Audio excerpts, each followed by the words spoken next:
All right, today we're tackling a case that's just wild. It's one of the most chilling mysteries to ever come out of the internet age. What in the world happened to Elisa Lam? It's a story that starts out as a pretty standard missing persons case, but it ends somewhere so unbelievably strange that people are still trying to figure it out. So let's just jump right into the big question, the one that hooks everybody. How does someone just vanish? A young tourist traveling all by herself. One minute she's in her hotel room, and the next, she's just gone. No signs of a fight, nobody saw anything. Proof. And it's not like nobody was looking for her. I mean, the police were all over it. They had search dogs, they were pleading with the public for help, and nothing. For almost 3 weeks, she was just a face on a missing person poster. But where she was found? Well, that's what turns this from a sad story into something truly, truly bizarre. Yeah, you heard that right. Inside a sealed water tank on the roof of the hotel. It just makes no sense, right? And that's the puzzle we're going to try to piece together today. We're going to look at what the officials said happened, we'll break down that infamous video, and we'll get into all the nagging questions that make this case an absolute legend of the internet. Okay, so Section 1. A body in the water. The discovery. And what's wild is that the story of her being found doesn't even start with the police.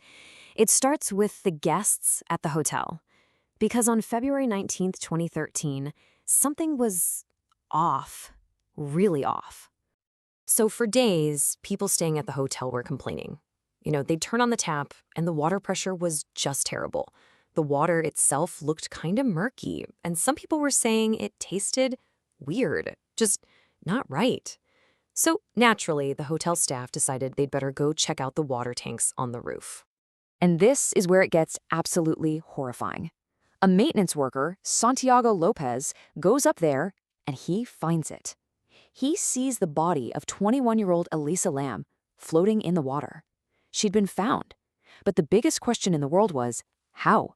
How in the world did she end up there? All right, let's move on. A tourist disappears, the victim. To even begin to figure this out, we have to rewind a bit. Who was Elisa Lam? And what was she even doing at the Cecil, a hotel that, let's be honest, has a pretty dark past? So Elisa was a student, 21 years old, from the University of British Columbia. She was on this solo adventure, kind of taking a break and traveling down the West Coast. And she had this deal with her family. She'd call them every single day, no exceptions. So you can imagine their panic when January 31st rolled around and silence. No call. They knew instantly something was seriously wrong and called the LAPD right away. Now, this is super important to understanding the case. There were really two sides to Elisa. Outwardly, people saw her as this outgoing, friendly young woman. I mean, a bookstore manager near the hotel remembered her coming in to buy gifts for her family. But on the inside, she was dealing with a lot.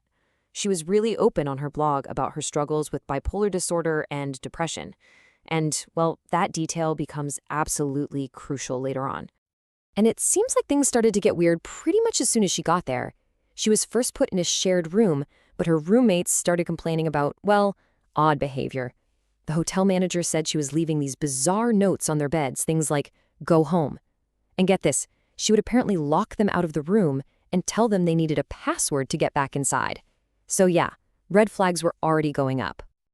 Okay, so now we get to the part of the story that just broke the internet, the infamous elevator video.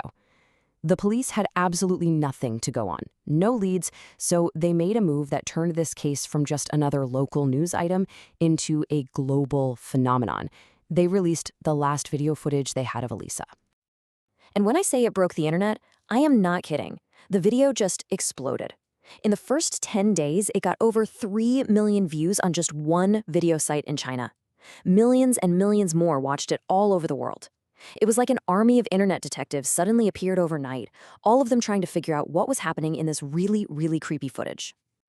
Let's actually break down what you see in the video because it's just so unsettling. So she gets in the elevator and she pushes like all the buttons. Then she starts peeking out into the hallway over and over like she's hiding from someone. Then she kind of shrinks back into the corner of the elevator. But the weirdest part, the doors don't close. They just stay open. Finally, she steps out, makes these really strange, almost dance-like movements with her hands, and then just walks off. And then the doors close. I mean, what is happening here? So you can imagine the internet went crazy with theories. People were saying she was obviously running from someone we can't see, or maybe she was on some kind of drugs. Then you get the more out there theories. Like, some people were convinced she was playing something called the Korean elevator game, which is this spooky ritual that's supposed to take you to another dimension. And of course, there were the conspiracy theories that the police or the hotel had tampered with the video, maybe cut out a minute of footage to hide someone else being there. So, while the internet was spinning all these wild tales, the coroner's office was doing its work. And after weeks of all that speculation, they released their official report. So, let's look at the official explanation, which paints a much different and honestly a much sadder picture. Okay, so here's the official breakdown. The coroner ruled her death an accidental drowning. Super important, they found no signs of foul play. No physical trauma, no evidence of assault. The toxicology report came back clean for any recreational drugs. But, and this is the key, the levels of her prescription meds for her bipolar disorder were super, super low. It looked like she either wasn't taking them or was taking way less than she was supposed to. And that one detail led investigators to a really tragic conclusion. They believed Elisa was having a severe psychotic episode. When that happens, it can cause intense paranoia, hallucinations. You can't tell what's real from what's not. Suddenly, her behavior in the elevator starts to make a different kind of sense. Maybe she really thought someone was chasing her. Maybe she climbed into that water tank thinking it was a safe place to hide. And her sister later confirmed that, yeah, this was very similar to manic episodes she'd had in the past. Her parents, understandably devastated, sued the Cecil Hotel. Their argument was that the hotel should have done more to protect its guests. But the lawsuit was dismissed. The judge basically said her death was unforeseeable because she went into an area of the hotel, the roof, that was restricted. It was supposed to be locked and alarmed, a place guests just weren't supposed to be able to get to. So, legally speaking, case closed. But for all the people who got obsessed with the story, that just wasn't enough. The official story felt like it had holes. And that's why this case has such a lasting legacy. A legacy that's all tangled up with the hotel where it happened. Because here's the thing about the Cecil Hotel. It is not your average Holiday Inn. This place has a seriously dark history. We're talking numerous suicides, murders. It was even home to 2 different serial killers at different times, including the infamous Night Stalker Richard Ramirez. So you can see why this creepy history just poured gasoline on all the paranormal theories. The hotel itself became a character in the story. And then you have the purely practical questions that just don't quite add up for a lot of people. Like, how did she get onto the roof? The doors were supposedly locked and had alarms. How did she climb up the 10-foot ladder to get to the tank? And how did she, by herself, lift that super heavy lid, get inside, and then somehow close it after her? The official explanation, it doesn't really give a satisfying answer to these very real physical puzzles. At the end of the day, what happened to Elisa Lam is more than just a mystery. It's first and foremost a heartbreaking story about mental illness and what can happen when it goes unchecked. But it's also become this perfect storm of a modern mystery.